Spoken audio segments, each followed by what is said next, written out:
ఉన్నారు కాంగ్రెస్లో చిన్న చిన్న ఆకు రౌడీగాళ్ళు, ఇంత రౌడీగాళ్ళు ఉన్నారు.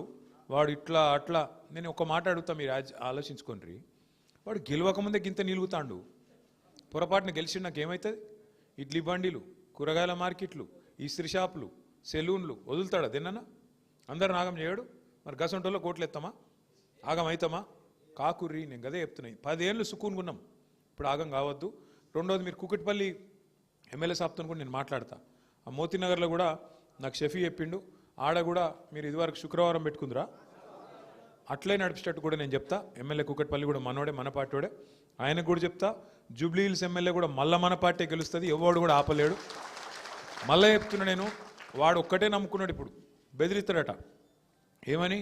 మీరు ఓట్లు వేయకుండా బెదిరిస్తారట, కాదంటే దొంగ ఓట్లు ఎత్తారట, ఇక లేదంటే ఆఖరికి పైసలతో కొనెత్తారట. అన్నీ మనకి ఎరుకున్న ఉపాయాలు, ఇవేం తెలివనేం కాదు. వానికి ఎంత తెలివి ఉందో మనకు అంతకంటే ఎక్కువ తెలివి ఉంది.